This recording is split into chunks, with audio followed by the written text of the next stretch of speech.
મિત્રો હવે આપણે નારાયણ સરોવર અંદર આવી પહોંચ્યા મિત્રો ભગવાન ત્રિવિક્રમ રાયજીનું મંદિર છે। હવે મિત્રો આપણે દર્શન કરીએ છીએ। હવે મિત્રો આપણે ભારતના 4 સરોવરમાં એક સરોવર આવી ગયા છે। નારાયણ સરોવર ઉપર જે ઉપરકોટ જે કિલ્લો છે તે કિલ્લોની આપણે મિત્રો આપણે આજે ભારત વર્ષના જે 4 સરોવર છે, જે માન સરોવર, નારાયણ સરોવર, બિંદુ સરોવર અને પંપા સરોવર, એ માલું જે કચ્છમાં નારાયણ સરોવર આવેલું છે ત્યાં આપણે આજે દર્શન કરવા આવી પહોંચ્યા છે। આપણે આજે નારાયણ સરોવરમાં જે સ્નાન કરીએ અને તેમના સંપૂર્ણ દર્શન કરીએ। ચાલો મિત્રો હવે આપણે નારાયણ સરોવર અંદર આવી પહોંચ્યા છે। તમે જે સામે મેઇન ગેટ જોઈ રહ્યા છો જે નારાયણ સરોવરનો ગેટ છે। મિત્રો નારાયણ સરોવરનો એવો ઇતિહાસ છે કે પુરાણોમાંનો ઇતિહાસ છે। ભગવાન વિષ્ણુ ઉપર સ્થાપિત આ જે સરોવર છે, મિત્રો એવું કહેવામાં આવે છે કે ભગવાન વિષ્ણુના જમણા પગના જે અંગૂઠેથી આ જળ પ્રગટ થયું હતું, એટલા માટે આ સરોવરને નારાયણ સરોવર કહેવામાં આવે છે। મિત્રો તમે જે સામે જોઈ રહ્યા છો જે ભગવાન શ્રી ત્રિકમરાયજીનું ભવ્ય મંદિર છે નારાયણનું, તમે જોઈ શકો છો। હવે મિત્રો આપણે આ મંદિરની પરિશ્રમ કરીએ ચાલો। અને મિત્રો જે અહીંયા નારાયણ સરોવર છે તે પહેલાં આપણે સરોવરના દર્શન કરવા જઈએ। આ મિત્રો તમે જોઈ રહ્યા છો આ મંદિર 400 વર્ષ જૂનું છે। હવે મિત્રો આપણે પહેલાં જે સરોવર છે જેને નારાયણ સરોવર કહેવામાં આવે છે તે સરોવરે આપણે જઈએ અને જે નારાયણ સરોવરનો સંપૂર્ણ ઇતિહાસ પછી આ વિડીયોમાં જોઈએ। ચાલો જય માતાજી મિત્રો હવે આપણે નારાયણ સરોવર અંદર આવી પહોંચ્યા છે। જે નારાયણ સરોવર છે તે હવે આપણે સરોવર જોઈએ। ચાલો મિત્રો તમે જે જોઈ રહ્યા છો જે નારાયણ સરોવર છે, આખો સરોવર ભરાયેલો છે, તમે જોઈ શકો છો। અને આ સરોવર જે ભગવાન વિષ્ણુના જમણા પગના અંગૂઠેથી જે જળ પ્રગટ થયું એટલા માટે આ નારાયણ સરોવર કહેવામાં આવે છે। મિત્રો લોકો દૂર દૂરથી અહીંયા નારાયણ સરોવરે આ સરોવરમાં સ્નાન કરવા આવે છે અને ભગવાન ત્રિકમરાયજીના દર્શન કરીને ધન્ય પામે છે। મિત્રો આ સરોવર જે ભગવાન નારાયણના ચરણમાંથી જલ પ્રગટ થયું એટલે આ જલનો ખૂબ જ શાસ્ત્રીય મહત્વ છે। તમે સામે બોર્ડ જોઈ શકો છો। મિત્રો અહીંયા જે નારાયણ સરોવરમાં જે ત્રિકમરાયજીનું ભવ્ય મંદિર આવેલું છે, જે મંદિરે આપણે ત્રિકમરાયજીના દર્શન કરવા જઈએ। ચાલો મિત્રો તમે જે સામે જોઈ રહ્યા છો ભવ્ય મંદિર છે અને મિત્રો મંદિરે આપણે ત્રિકમરાયજીના દર્શન કરીને પછી જે સંપૂર્ણ નારાયણ સરોવરનો ઇતિહાસ છે એ પછી આપણે જાણીએ। ચાલો હવે મિત્રો આપણે ભગવાન ત્રિકમરાયજીના મંદિરે આવી પહોંચ્યા છે। તમે જે સામે મૂર્તિ જોઈ રહ્યા છો એ ભગવાન ત્રિકમરાયજીની મૂર્તિ છે, તમે જોઈ શકો છો અને ભગવાનના સાક્ષાત દર્શન કરી શકો છો।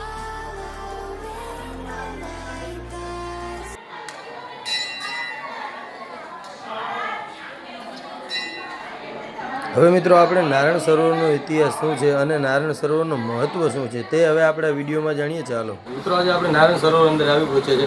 આજે જે નારાયણ સરોવર છે તેનું મહત્વ શું છે તે આપણે આજે જાણીએ। ચાલો આપણે નારાયણ સરોવરનો જે સરોવર છે એનું મહત્વ શું છે? સરોવર જે છે ભારત વર્ષના પ્રમુખ જે સરોવર છે, પપ્પા સરોવર, બિંદુ સરોવર, માન સરોવર અને આ જે નારાયણ સરોવર છે। નારાયણ સરોવરનો ઉત્પત્તિ ભગવાન વિષ્ણુજીના જમણા પગના અંગૂઠામાંથી જળ પ્રગટ થઈ તે આ તીર્થનું નામ છે શ્રી નારાયણ સરોવર। આદિ અનાદિકાળથી ભારત વર્ષના પશ્ચિમ છેવાડે આવેલું આ મહાન તીર્થ સ્થાન છે, તપોભૂમિ છે। અહીં દૂરથી ભાવિક ભક્તો પોતાના સ્વજનોના પિતૃઓના મોક્ષાર્થે વિધિ વિધાન કરવા માટે મંદિર જે છે એ કેટલા વર્ષ જૂનું છે? મંદિર જે છે એ આશરે 400 વર્ષ જૂનું છે। કચ્છના મહારાણી શ્રી મહાકુંભાઈ મંદિરનું નિર્માણ કરેલું છે।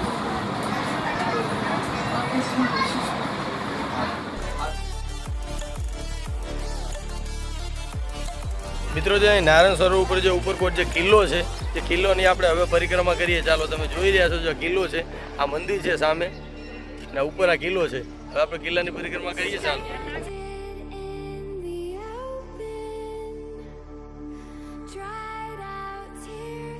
મિત્રો તમે જોઈ રહ્યા છો જે આ કિલ્લો ઐતિહાસિક છે, કેટલાય વર્ષો જૂનો આ કિલ્લો છે, તમે જોઈ શકો છો। અહીંયા મિત્રો તમે આવો એટલે તમને અલગ જ કંઈક ફીલ થાય છે, તમે જોઈ શકો છો કેટલા વર્ષો જૂનો આ કિલ્લો છે। મિત્રો કિલ્લા ઉપરથી જે આપણે નારાયણ સરોવરનું મંદિર છે, જે ત્રિકમરાયજીનું મંદિર છે, તે કેવું લાગી રહ્યું છે તમે જોઈ શકો છો। મિત્રો વિડીયોમાં ન હોય તો વિડીયોને લાઇક કરી વધુમાં વધુ શેર કરજો અને ચેનલને સબસ્ક્રાઇબ કરીને બેલ આઇકનનું બટન દબાવ્યા વગર જાશો નહીં, કારણ કે નવા વિડીયોની નોટિફિકેશન તમને મળતી રહે।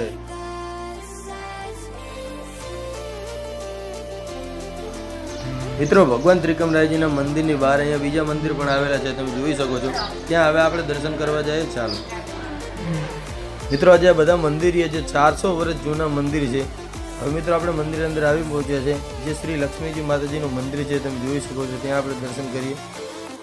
અને એ જે ભગવાન શ્રી કૃષ્ણ ઝૂલા વડે જે ઝૂલા ઝૂલી રહ્યા છે તેમના પણ આપણે દર્શન કરીએ. અને મિત્રો આ બીજું આદિનારાયણનું મંદિર છે, તમે જોઈ શકો છો, ત્યાં દર્શન કરીએ આપણે. હવે મિત્રો અહીંયા લક્ષ્મી નારાયણજીનું મંદિર આવેલું છે, ત્યાં આપણે હવે જઈએ. ચાલો હવે મિત્રો આપણે શ્રી લક્ષ્મી નારાયણજીના મંદિર આવી પહોંચ્યા છે, ત્યાં આપણે હવે દર્શન કરીએ. ચાલો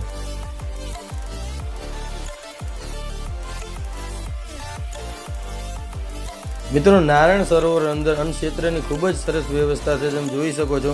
જે અન્ન ક્ષેત્રને વિના મૂલ્યે દેવામાં આવે છે, તમે જોઈ શકો છો. અને મિત્રો અહીંયા બહારથી જે લોકો આવે એમના માટે રહેવા તથા જમવાની ખૂબ જ સરસ સુવિધા છે.